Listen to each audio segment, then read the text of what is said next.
Oi, gente! Hoje vamos falar sobre o livro O Morro dos Ventos Uivantes, que é um livro muito conhecido por muitas pessoas. Ele ficou muito mais conhecido, eu acho, também depois da série Crepúsculo, porque esse livro aqui, ele era o favorito da Bella, e eu sei que muitas pessoas ficaram com muita vontade de ler esse livro depois de Crepúsculo, e eu só pude ter essa experiência agora com o Clube de Clássicos. Eu pude ler ele junto com outras pessoas e ver a opinião que vai do ódio ao amor entre muitos leitores. Então essa foi a leitura do clube durante o mês de novembro. Já vou adiantando para vocês que eu acabei gostando do livro. Mas antes de eu falar mais sobre isso, eu quero saber se você já é inscrito aqui no canal, porque se ainda não é inscrito, se inscreva, também já curtam o vídeo, ativem o sininho para receber notificação dos próximos vídeos. E aqui na caixa de descrição tem todas as informações sobre o clube de leitura de clássicos, com o cronograma de todas as leituras do ano que vem. Você já pode se preparando para ler com a gente as leituras de 2021. Esse daqui é o segundo livro que eu leio das Irmãs Brontë. Eu já tinha lido Jane Eyre, da Charlotte Brontë, e esse livro é da Emily Brontë. E ele também é conhecido por ser um romance gótico, ele tem aquela ambientação mais sombria, ele tem alguns diálogos, algumas coisas meio mórbidas aqui na leitura também, principalmente mais pro final do livro. Então, o que é a história do Morro dos Ventos Uivantes? Esse é o nome de uma casa, de uma residência, e nessa residência mora o Sr. Heathcliff, e ele também tem uma outra propriedade, que aqui no livro eles chamam de granja, e chega um personagem aqui no livro, que é o Sr. Lockwood, para ser o inquilino dessa outra propriedade do Sr. Heathcliff. E daí, quando ele chega no Morro dos Ventos Uivantes, ele é recebido de uma forma muito grosseira. Ele não é bem recebido. As pessoas, assim, são bem mal educadas e não oferecem comodidade e recepção para ele, sabe? O que é muito estranho, tanto aos olhos do personagem, como pro leitor também. Durante a leitura, você estranha muito esse jeito deles e são pessoas realmente grosseiras aqui nesse livro. Eu acho que é o adjetivo que mais se encaixa. E daí, nessa noite que o Sr. Lockwood passa no Morro dos Ventos Uivantes, ele acaba encontrando vários diários de uma mulher chamada Catherine. E daí, tudo parece assim muito estranho naquela casa. Sem contar que os outros moradores ali também parece que não se encaixam ali na família. Tem uma moça que é viúva, que mora na casa, que era casada com o filho do Sr. Heathcliff. E também tem um outro rapaz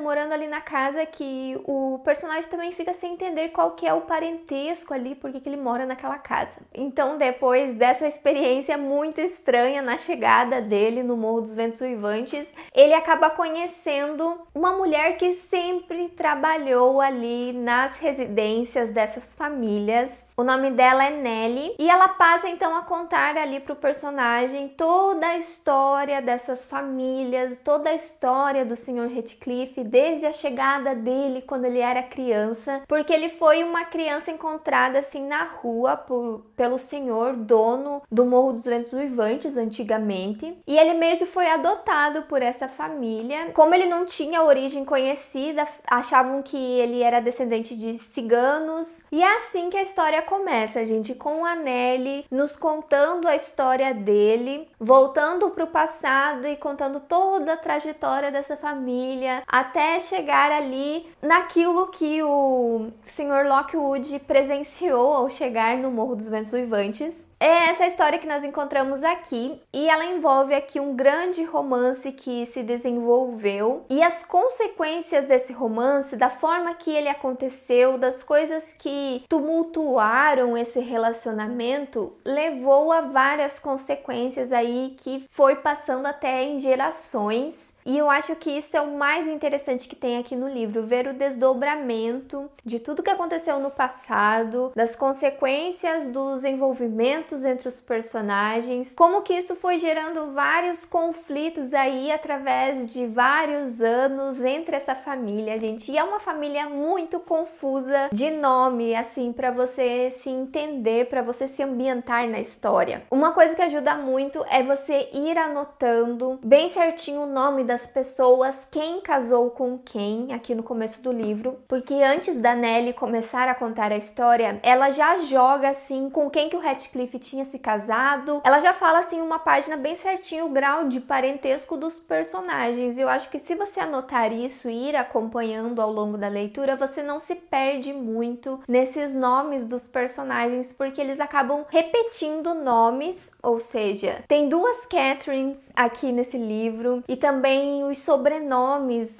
Às vezes a pessoa se casa e muda de sobrenome. É uma enrolação, gente, ali que houve nos casórios entre as famílias, que pode ser um pouco confuso. Mas não se assustem, gente, que é só vocês prestarem bastante atenção de quem é quem casou com quem que mudou de sobrenome, vocês irem anotando que vocês não se perdem. Eu fiz isso e eu consegui me ambientar muito bem na história, consegui explicar até para algumas pessoas que estavam em dúvidas lá no grupo, porque eu fui anotando. E assim, gente, esse livro, ele acaba sendo bastante marcante pelo fato de nós termos personagens muito detestáveis. Então isso pode causar raiva em muitos leitores. Eu acredito que muitas pessoas não gostam do livro por conta dos personagens. E o romance que temos aqui no livro também acaba sendo um romance muito tóxico, onde nós vemos muitas intrigas entre eles, muitos desentendimentos, que às vezes uma conversa bastaria para resolver algumas coisas. Mas um ponto muito importante é que nós temos que lembrar que a história está sendo narrada por essa mulher que era a governanta da casa. Ela presenciou tudo, ela conhecia todos os personagens aqui do livro, mas mesmo assim ela está contando a história do seu ponto de vista, como ela enxergava as coisas. Então, gente, é uma narrativa um pouco duvidosa, porque talvez as coisas não tenham acontecido da forma que ela estava vendo. Muitas coisas podem ter acontecido longe dos olhos dela. Eu imagino, por exemplo, situações mais íntimas entre o casal, não tinha como ela estar ali do lado escutando tudo que eles estavam conversando. Tanto que o romance entre eles é muito intenso. E você, leitor, não consegue entender por que é tão intenso assim, por que eles se amam tanto, se o tempo todo eles estão brigando e se desentendendo. Mas daí, se você para pra pensar que é uma outra pessoa que está contando de fora, isso faz sentido, porque realmente ela não sabe como que é esse amor que eles sentem um pelo outro, ela só tá contando o que ela via. E na maior parte ela via o lado feio do amor deles. Então eu acho que por isso esse romance do Morro dos Ventos Uivantes acaba intrigando muito, porque você tenta entender a intensidade desse casal aqui. E isso que eu tô falando pra vocês é só a primeira parte do livro. Digamos que ele é dividido em duas partes, em duas situações temporais diferentes. Quando nós vamos para a segunda parte do livro, ali indo pro final, nós temos o desenrolar de um outro casal. E isso era algo que eu realmente não esperava, gente. Eu pensei que só fosse aquele casal principal que todo mundo fala, mas não, gente. Como eu falei pra vocês, é a história inteira de uma família, através de gerações, através de vários anos vão se passando aqui no livro. Eu confesso pra vocês que eu gostei mais dessa segunda parte do livro. Eu me senti mais envolvida na história com os personagens dessa segunda parte, e o final do livro foi algo assim que me conquistou pra eu realmente ter gostado mais da história. Eu gostei muito do final dele, mas como é um vídeo sem spoiler, eu não posso falar muito sobre isso. Mas o que aconteceu na primeira parte do livro é extremamente importante pro restante da história. Um outro tema bem interessante que o livro traz é a vingança, e eu adoro esse tema em livros, ainda mais em clássicos, como eu tinha lido O Conde de Monte Cristo, que tinha muito esse tema. Eu achei muito interessante aqui encontrar esse tema também, porque isso traz um lado perverso ali do personagem. O personagem vai sendo moldado nisso também, do rancor que ele acabou sentindo, e daí ele encontra alguma forma de se vingar disso. Então, gente, não é um livro de romance, eu acho que como muitas pessoas pensam. Ele é uma grande história contada sobre uma família, sobre um lugar. E nós temos aqui personagens muito complexos, muito conflituosos. Então, esse daqui é um livro que você gosta muito mais da trama que nós encontramos aqui do que os personagens. Você gosta muito mais dos conflitos familiares do que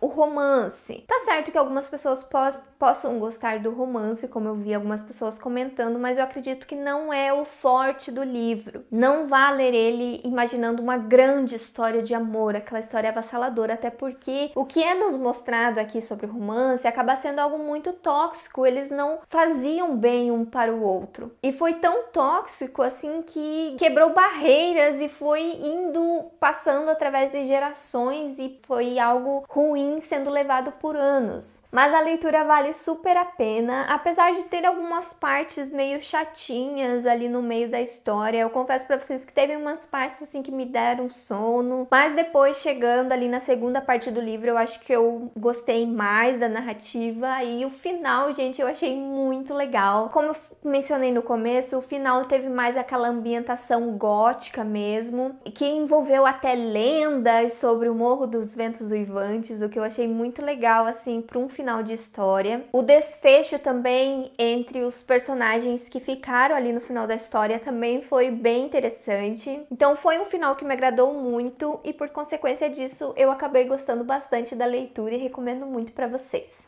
Então é isso, gente. Eu espero que vocês tenham entendido bem o meu ponto de vista sobre esse livro.